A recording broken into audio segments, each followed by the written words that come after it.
एक स्वस्थ लोकतंत्र में जितनी अहम भूमिका सत्ता पक्ष की होती है, उतनी ही जरूरी अहमियत विपक्ष की भी होती है।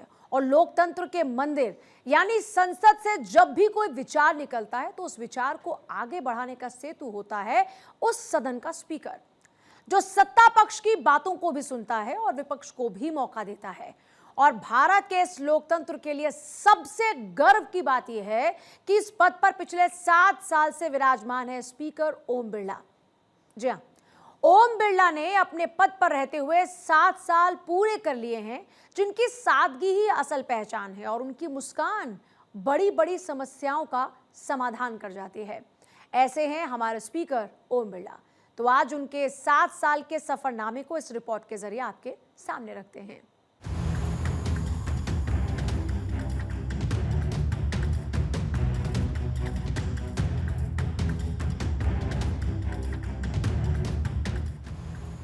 लोकतंत्र का सबसे बड़ा मंदिर और उस मंदिर के गर्भगृह में न्याय, धैर्य और निष्पक्षता की प्रतिमूर्ति बनकर बैठी एक ऐसी शख्सियत जिसने संसदीय इतिहास के पन्नों पर अपनी अमिट छाप छोड़ी। हम बात कर रहे हैं लोकसभा अध्यक्ष ओम बिरला की, जिन्होंने लोकतंत्र के सर्वोच्च आसन पर अपने गौरवमयी कार्यकाल के 7 सफलतम वर्ष पूरे कर लिए हैं। संसद का सदन जब वैचारिक मतभेदों के उफान पर होता है, तब सत्ता और विपक्ष के बीच शब्दों के तीर चल रहे होते हैं। तब उस अशांत समंदर में धैर्य का हिमालय बनकर खड़े नजर आते हैं ओम बिरला। उनकी सबसे बड़ी खूबी है असीम धैर्य और चेहरे पर हमेशा बनी रहने वाली वो मंद मुस्कान, जो बड़े से बड़े गतिरोध को पल भर में शांत कर देती है। सदन के इस आसन पर 7 वर्ष पूरे कर चुके ओम बिरला की पहचान उनकी निष्पक्षता और सबको समानता का मौका देने की भावना है। इसलिए ओम बिरला लोकतंत्र के सच्चे सेनानी और अभिभावक की तरह है, क्योंकि उनकी डिक्शनरी में पक्ष और विपक्ष का भेद नहीं, बल्कि समानता का सिद्धांत सर्वोपरि है। फिर चाहे पहली बार चुनकर आए युवा सांसद हो या राजनीति के दिग्गज, सबको बराबरी का मौका देना और सबकी बात को तवज्जो देना उनकी कार्यशैली का हिस्सा बन चुका है। इसी का एक उदाहरण है देश ने हाल ही में देखा। उस संविधान सदन में भी आप सब नौजवानों की डिबेट कराएंगे और आपकी डिबेट को जो वर्तमान नेता हैं वो भविष्य के नेताओं की डिबेट और चर्चा को सुनेंगे, तर्क को सुनेंगे, संवाद को सुनेंगे, तार्किक रूप से वैश्विक चुनौतियां, भारत की चुनौतियों के समाधान का रास्ता सुनेंगे।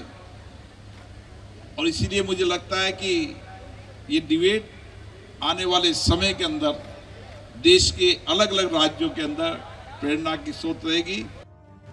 जब ओम बिरला ने स्पीकर के रूप में अपने आचरण की आचार संहिता दिखाते हुए पश्चिम बंगाल में टीएमसी और महाराष्ट्र में शिवसेना यूबीटी के मुद्दे पर लोकतांत्रिक स्वरूप दिखाया, जिन्होंने बिना भेदभाव और पक्षपात के निष्पक्ष रूप से दोनों पक्षों को सुनवाई का मौका दिया, जिसकी वजह से स्पीकर ओम बिरला के इस आचरण की तारीफ टीएमसी और शिवसेना यूबीटी दोनों दल कर रहे थे और उनकी इस पहचान की चर्चा पूरे देश में भी हो रही है। ओम बिरला का तो एक ही मंत्र है, बस मुस्कुराते रहो और सबकी सुनते रहो, जिसे कहना चाहिए। उनकी स्माइल है ना, स्थायी हो गई है। कुछ ऐसा लगता है फ्रेम स्माइल एक तरह से हो गई, हालांकि फ्रेम नहीं है, तो जीवित व्यक्ति हैं, जीवंत व्यक्ति हैं, ट्रांसपेरेंट है, वाइब्रेंट है। लेकिन वो बैठते हैं जिस ढंग से, उनकी दाद देनी पड़ती है। 8-8 घंटे 10-10 घंटे केवल एक स्माइल के साथ ही बैठे रहते हैं उसके अंदर। उसमें कई बार तो जो बड़े बड़े लोग होते हैं, हाउस के अंदर प्राइम मिनिस्टर होते हैं, अमित शाह होते हैं, तो स्माइल मोर और लेस एक तरह से होती है। स्माइल वहाँ पर जो है उसमें रहते हैं, वो इसको स्माइल से निपटा देंगे इस झगड़े को जो है। और सबसे बड़ी बात उन्होंने क्या की इस बार, उनका भी दोनों पक्षों को सुनूंगा मैं, उसके बाद करूंगा ये।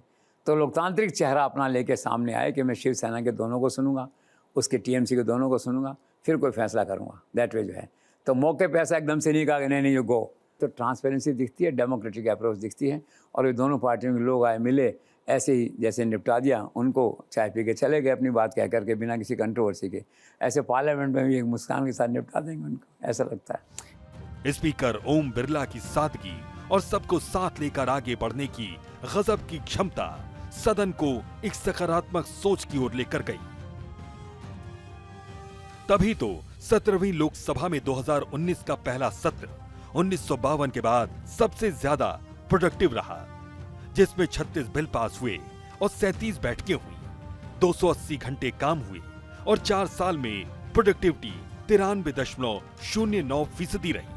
काम की यही रफ्तार लगातार बरकरार है। 18वीं लोकसभा में भी 2024 से 2025 के बीच 372 घंटे की बैठक हुई और 24 बिल पास हुए और इस साल यानी 2026 में 28 जनवरी से 18 अप्रैल तक 12 में से 9 बिल पास और 93% प्रोडक्टिविटी देखने को मिली।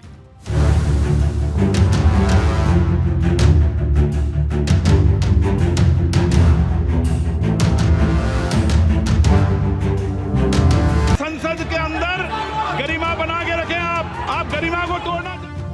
ये आंकड़े ही बताते हैं कि सदन को जब एक सशक्त अभिभावक मिलता है तो काम की रफ्तार भी बढ़ती है और काम असरदार भी होता है।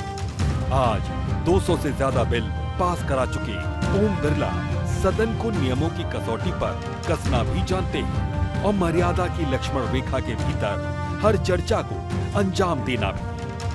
सादगी, सौम्यता और संकल्प की त्रिवेणी है ओम बिरला। उन्होंने अपनी कार्य कुशलता से भारतीय लोकतंत्र के सर्वोच्च पद की गरिमा में 4 चांद लगा दिए हैं। एक ऐसा व्यक्तित्व जिसने संसद को सिर्फ कानून बनाने की जगह नहीं बल्कि जन आकांक्षाओं का जीता जागता प्रतीक बना दिया। Bureau report, Bharat 24।